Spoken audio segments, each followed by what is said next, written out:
Watch out, bogeys 135, 50 Angel 16. Heading 340. সাম্প্রতিক বছরগুলোতে তুরস্ক সামরিক হার্ডওয়্যার উৎপাদনে উল্লেখযোগ্য অগ্রগতি অর্জন করেছে।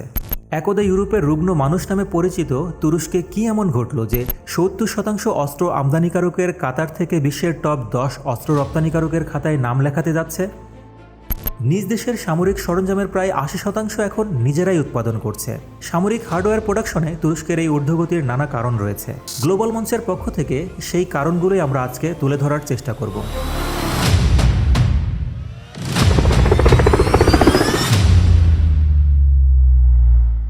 প্রথমে উল্লেখযোগ্য কারণটি হচ্ছে ডিফেন্স বা প্রতিরক্ষা শিল্পে বিনিয়োগ। তুরস্ক ধারাবাহিকভাবে ডিফেন্স তথা প্রতিরক্ষা শিল্পে বিনিয়োগ বাড়িয়েছে।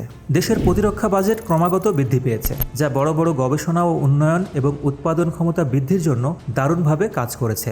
2002 থেকে 2018 সালের মধ্যে তুরস্কের প্রতিরক্ষা বাজেট ছিল $5.5 বিলিয়ন। এখন তা বেড়ে দাঁড়িয়েছে $19 বিলিয়ন, যা 245% বৃদ্ধির ইঙ্গিত দেয়। তুরস্ক বিদেশি সরবরাহকারীদের উপর নির্ভরতা হ্রাস করার লক্ষ্যে তার দেশীয় প্রতিরক্ষা শিল্পের বিকাশের দিকে মনোনিবেশ করেছে। দেশটি অভ্যন্তরীণভাবে উন্নত সামরিক হার্ডওয়্যার ডিজাইন, ডেভেলপমেন্ট ও প্রোডাকশন করার জন্য অসংখ্য প্রজেক্ট হাতে নিয়েছে। এটি তুরস্ককে এক্ষেত্রে প্রায় স্বয়ংসম্পূর্ণ হতে সাহায্য করেছে এবং অনেক ক্ষেত্রে টেকনোলজি ট্রান্সফার বা প্রযুক্তি হস্তান্তর করার মাধ্যমে দেশি সিস্টেমে একীভূত করেছে, যা প্রতিরক্ষা শিল্পের উত্তরোত্তর বৃদ্ধির দিকে এরদোয়ানের তুরস্ককে নিয়ে গেছে। তুরস্ক সক্রিয়ভাবে প্রতিরক্ষা রপ্তানি বৃদ্ধির নীতি অনুসরণ করেছে। বিশ্ববাজারে এ সেক্টরে রাঘব বোয়ালদের সাথে নিজেদেরকেও একটি প্রধান খেলোয়াড় হিসেবে প্রতিষ্ঠিত করার জন্য নয়া কূটনীতির ক্রমবর্ধমান ক্ষমতাকে কাজে লাগিয়েছে, বিশেষ করে আফ্রিকাতে। Stockholm International Peace Research Institute SIPRI অনুসারে 2009 থেকে 2019 সালের মধ্যে তুরস্কের অস্ত্র রপ্তানি 170% বেড়েছে। এই সময়ের মধ্যে তুরস্ক বিশ্বের 14তম বৃহত্তম অস্ত্র রপ্তানিকারক হয়ে উঠেছে। গত 2021-22 অর্থ বছরে তুরস্ক প্রায় $4.4 বিলিয়ন অস্ত্র রপ্তানি করেছে, যা দেশটিকে টপ 10 অস্ত্র রপ্তানিকারক দেশের কাতারে সামিল করেছে। তুরস্কের একটি সুপ্রতিষ্ঠিত ইন্ডাস্ট্রিয়াল বেজ রয়েছে। এছাড়া রয়েছে অত্যন্ত দক্ষ শ্রমশক্তি ও একটি বৃহৎ উৎপাদন পরিকাঠামো। এই ফাউন্ডেশন জটিল মিলিটারি সিস্টেম ও ইকুইপমেন্টের উৎপাদন সহজতর করেছে।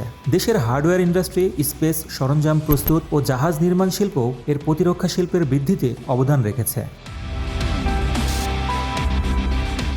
তুরস্ক তার প্রতিরক্ষা সক্ষমতা বাড়াতে সক্রিয়ভাবে আন্তর্জাতিক সহযোগিতা ও অংশীদারিত্বের চেষ্টা করেছে। দেশটি ইউক্রেন, ইতালি, কাতার, যুক্তরাজ্য, জার্মানি, যুক্তরাষ্ট্র, মালয়েশিয়া, পাকিস্তান, ইন্দোনেশিয়া ও দক্ষিণ কোরিয়া সহ অন্যান্য দেশের সাথে যৌথ উন্নয়ন প্রকল্পে নিযুক্ত রয়েছে। এই সহযোগিতা তুরস্ককে তার অংশীদারদের দক্ষতাকে নতুন বাজারে প্রবেশাধিকার লাভ করার অনুমতি দিয়েছে।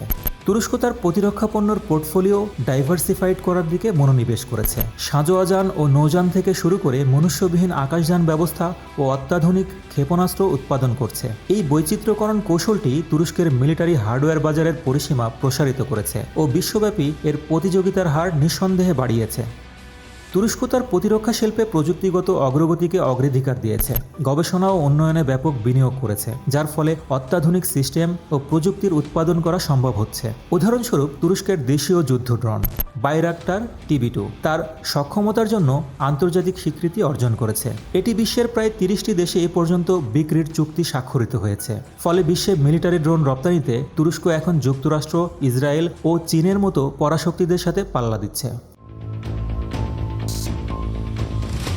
তুরস্ক সরকার সামরিক শিল্প, একাডেমিয়া ও বেসামরিক ইন্ডাস্ট্রির মধ্যে ঘনিষ্ঠ সহযোগিতা বৃদ্ধির জন্য নীতি বাস্তবায়ন করেছে। এই সহযোগিতা জ্ঞান, দক্ষতা এবং সম্পদ স্থানান্তর, উদ্ভাবন চালানো এবং সামরিক হার্ডওয়্যার উন্নয়ন ত্বরান্বিত করার অনুমতি দিয়েছে। এটা সত্যি যে তুরস্ক সামরিক হার্ডওয়্যার উৎপাদনে উল্লেখযোগ্য অগ্রগতি সাধন করেছে, যা দেশটিকে সমীহ করতে নাক-উঁচা পশ্চিমাদের বাধ্য করেছে সাম্প্রতিক বছরগুলোতে। যাই হোক, তুরস্কের প্রতিরক্ষা শিল্পের সামগ্রিক প্রবণতা ও প্রবৃদ্ধি উপরে আলোচিত কারণগুলি থেকে স্পষ্ট। এখন দেখার বিষয়, তুরস্ক চারপাশে এত আধিপত্যবাদী শক্তি নিয়ে কিভাবে নিজেদের এই সামরিক অগ্রগতিকে টেকসই করতে পারে, নাকি পশ্চিমা ষড়যন্ত্রে পুনরায় ইউরোপের রুগ্ন মানুষের অতীত ইতিহাস ফিরিয়ে আনে। সুপ্রিয় দর্শক মণ্ডলী, আশা করি আজকের ভিডিওটি আপনাদের কাছে অনেক তথ্যবহুল মনে হয়েছে। আমাদের ভিডিওটি ভালো লেগে থাকলে অবশ্যই লাইক করবেন আর এমন সুন্দর সুন্দর ভিডিও পেতে আমাদের চ্যানেলটি সাবস্ক্রাইব করে আমাদের সাথেই থাকুন। আজকের মতো বিদায় নিচ্ছি, দেখা হবে পরবর্তী কোনো নতুন ভিডিওতে।